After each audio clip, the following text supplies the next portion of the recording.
5 out front on the top, and I've got sine of 5x over 5x. Now think about this. If x approaches 0, what's 5 times 0?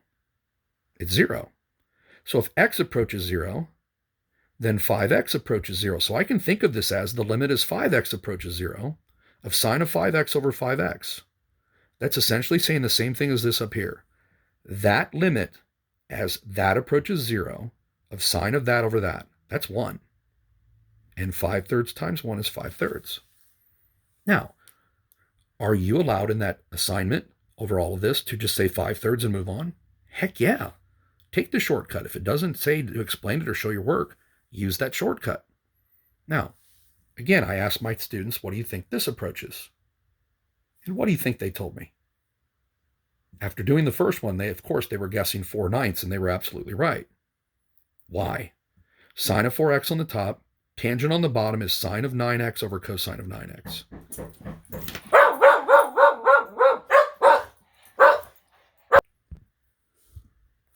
Ladies and gentlemen, sorry about the interruption. Someone just came to my door, and my dogs love to bark. Now, we were on this problem, sine of 4x over tangent of 9x. Let's do this again, and I apologize. There's the sine of 4x, and tangent is sine of 9x over cosine of 9x. Take the top, which is sine of 4x, and multiply by the reciprocal of the bottom. So the sine of 9x would stay on the bottom. The cosine of 9x would end up on the top. Okay? Now, if that doesn't make sense, I can write it out on the bottom here. It would be sine of 4x over 1 times the reciprocal, which would be cosine of 9x over sine of 9x. If you can see what I wrote down here, this is what I'm doing with this red problem right here. Now, I've kind of split it up. Now, let me explain exactly what I did here. There's the sine of 4x on the top. There's the sine of 9x on the bottom. There's the cosine of 9x on the top. Now, what did I do here? Okay. I multiplied by x over x, and I'll show you why I did that. That's 1. X over x is 1. I multiplied by 4 over 4. I multiplied by 9 over 9. Why did I do all of that? Because now I've got sine of 4x over 4x. From what we did up here with the 5x, we know that that's going to approach 1. If this were sine of 9x over 9x, it would approach 1. This is just the reciprocal of that. This also approaches 1. And what's cosine of 0? Cosine of 0 is 1. So that approaches 1. That approaches 1. Plug in 0 here. That approaches 1 times the 4/9. It comes out to be 4/9. So if you're dealing with sine or tangents, it's probably just going to be as easy just to look at the numbers. Look at this, sine of 4x over sine of 5x. What do you think? You're right. It's 4/5. But here's why. On the top and the bottom, I would divide by x. On the top, I would multiply by 4 over 4. On the bottom, I'd multiply by 5 over 5. Because I've got sine of 4x over 4x, which we already said is approaching 1. We've got sine of 5x over 5x, which up here we said is going to approach 1. So that's 4 times 1 over 5 times 1. It's 4/5. Works out really well. So watch out with your trig. You're going to run into some of these problems when you're doing your limit assignments. Now, with respect to this problem here, a lot of people get messed up because this is not that formula. Look, that has an x on the bottom. This has an x squared. Uh-oh. What am I going to do? If I plug in 0, I get 1 minus cosine of 0. That has an x on the bottom. This has an x squared on the bottom. So this is not the formula. So what do? Well, we talked about this back when we were doing some of our trig proofs. If you see 1 minus cosine of x, what the heck? Let's multiply by its conjugate, 1 plus cosine of x. Why would I want to do that? Because if I multiply the top out, I get 1 minus cosine squared. Oh my goodness, that's sine squared. And look at this. I got that x squared on the bottom. I got the 1 plus cosine on the bottom. That's sine of x squared, or sine squared x over x squared. That's going to approach 1. That's the same thing as this problem. That's 1 squared. Well, and you're thinking probably, why do I want this clutter on the bottom? Because if you plug in 0, cosine of 0 is 1. The bottom is just 1 plus 1. So this is 1 squared times 1 over 1 plus 1. My limit is 1/2. Pretty cool. Now, with the rest of this video here, we're going to do some practice problems. And there's definitely one problem at the end of the practice that I'm going to want you to look at. Okay? Now, we're going to try and do these the quickest, easiest possible ways. Okay? Because when you're doing these assignments for me on the limits, I want you to do them the easiest ways. Now, if you have your calculator out and you plug in 11 to the top and the bottom, this one again is an indeterminate form. It is 0 over 0.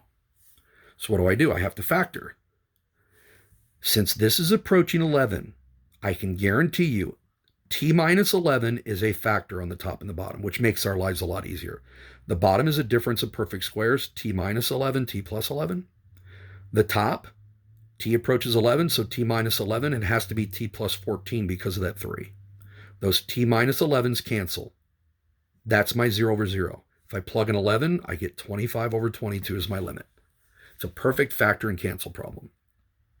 The next one is a much more complicated factor and cancel problem. How does this top factor? Remember, that's a difference of perfect squares. That factors into u squared minus 1 and u squared plus 1. And then that u squared minus 1 factors into u plus 1, u minus 1. This is a difference of perfect cubes. It factors into u minus 1, u squared plus u plus 1. Look at the formulas we put on the previous pages. Now, why did I want to go through all of this? So if I plug in 1, I think it's pretty obvious. This was 0 over 0 again. It's an indeterminate form. And since u is approaching 1, I guarantee you there's a u minus 1 on the top and the bottom. There they are. Once you get those canceled out, you can plug in the 1. This is 1 squared plus 1, which is 2. 1 plus 1, which is 2. 2 times 2 is 4. Plug 1 into the bottom, you get 1 squared plus 1 plus 1. You get 3. There's my limit. Now, like I said, when you're doing these trig problems, don't go through all the work. If it's easier for you to just answer it, answer it. What is the limit as y approaches 0 of sine of 4y over 13y? What do you think? See the numbers? It is 4/13. If that was sine of 10y over 2y, it would be 5. Okay, let me write that down.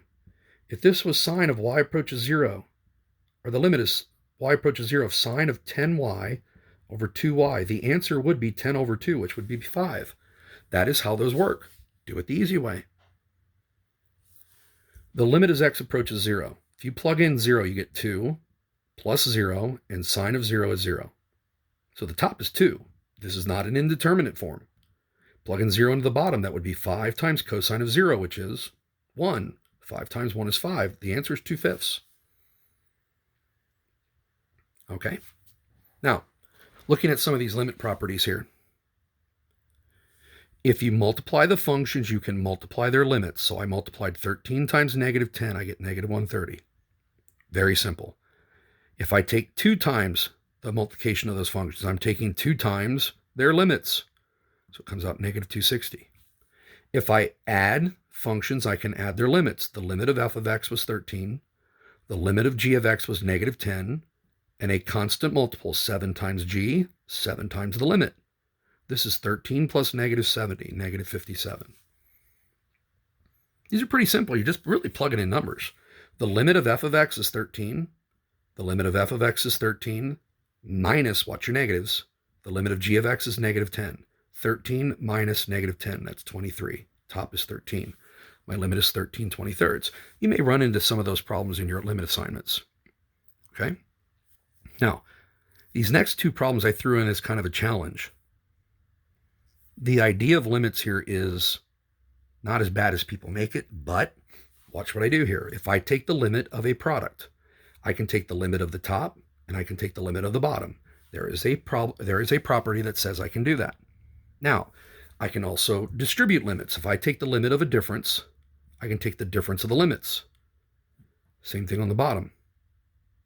Now, what's the limit of f of x? I don't know. The limit of a constant is the constant. What's the limit of x as x approaches 5? That would be 5. What's the limit as x approaches 5? Of 5, that would be 5. Now, the bottom here approaches 0. If you cross multiply, the 0 gets multiplied by the 5, so I get 0. The 1 gets multiplied by this side, I get the limit of f of x minus 5 equals 0.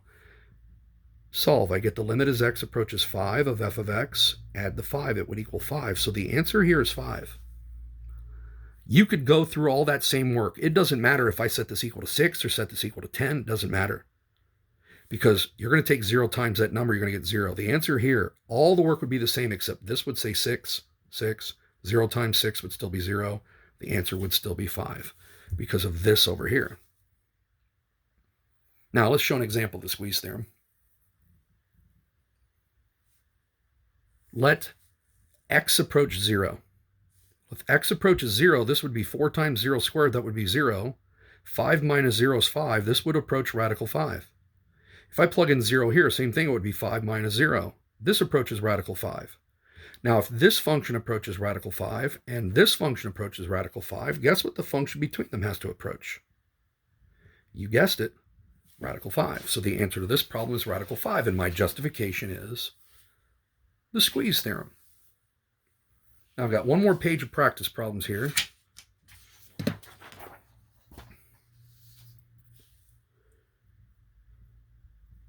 And you are always more than welcome to try these problems before you listen to my video. But on this first problem, if I plug in 121, that would be 11 minus 11 over 121 minus 121. This is an indeterminate form. It's 0 over 0 again. So what do? It's got radicals, so I'm going to multiply by the conjugate of the radical expression. Radical minus 11, so I'm going to multiply by radical plus 11, top and bottom. Do not multiply the bottom out here. Those are not conjugates. Leave it alone. Leave it as x minus 121 and radical x plus 11. Multiply only the conjugates. I get x, radical x times radical x is x. Negative 11 times 11 is negative 121. Do you remember when I said x approaches 121? If it comes out to be 0 over 0, you're probably going to have a factor that involves that 121, x minus 121, x minus 121. That's the 0 over 0 right there. And it canceled. So let's plug in the number. The top, there's nothing left, so I have a 1. The bottom, I have radical 121, which is 11, plus 11. My answer here is 1 over 22. Not too bad. Another problem with radicals. Got some bigger numbers. Big deal. It's the same thing. If I plug in 39, I get 0 on the top. If I plug in 39, I get radical 49, which is 7. 7 minus 7 is, daggone it, it's 0 over 0 again. So what am I going to do? I'm going to multiply by the conjugate. We have factor and cancel. We have rationalization, which involves multiplying by conjugates. We have the squeeze theorem, and I'm going to show you one more after this. This is rationalization. I've got radical minus 7, so I multiply by radical plus 7, top and bottom. I don't change what's under the radical. I only change the sign between the two terms. The top, I'm not going to multiply out. Take a look. I did not multiply the top out. Don't do that. You're going to create so much work for yourself. Just multiply the conjugates. Radical x plus 10 times radical x plus 10 is x plus 10. And negative 7 times 7 is negative 49. What do you know? I get x minus 39, which cancels with the x minus 39 on the top. That is the 0 over 0. It's gone. So now I can plug in the 39. 39 plus 10, that's radical 49, which is 7. 7 plus 7, my answer here is 14. Now this next problem involves a new concept. I have fractions within fractions. Well, let's plug in the 3 first to see what happens. I plug in the 3, I'd get 1/3 minus 1/3, the top would be 0. I plug 3 into the bottom, I get 0. This is an indeterminate form again. But this one is not polynomials, so I'm not going to factor and cancel. This one is not radicals, so I'm not going to rationalize. Can't use the squeeze theorem because this isn't compared to two other functions that are bigger or smaller than that. This is going to involve common denominators. I have fractions within fractions. The common denominator would be 3 times v. So multiply everything by 3 times v. If I take 3 times v times that first fraction, the v's would cancel and leave me with the 3. If I take 3v times this fraction, the 3's would cancel. I'd be left with minus v. And there's a reason I didn't multiply out the bottom, because take a look. 3 minus v, v minus 3. Those are opposites. They're going to cancel and leave me with a negative 1 on the top. And guess what? That's the 0 over 0. I did it again. Every problem, you'll notice, we canceled out the 0 over 0. So plug in the 3 here. 3 times 3 is 9. My answer is negative 1/9. So this is a lot of work. Try and use these notes to help you with the assignments I've got online. You can now start limits number 2 if you want. If you have any questions, you know you can text me or you can email me, or if you need to talk face-to-face, you can request a video chat. I hope you guys are all doing well. Miss you all. Herm Dog out.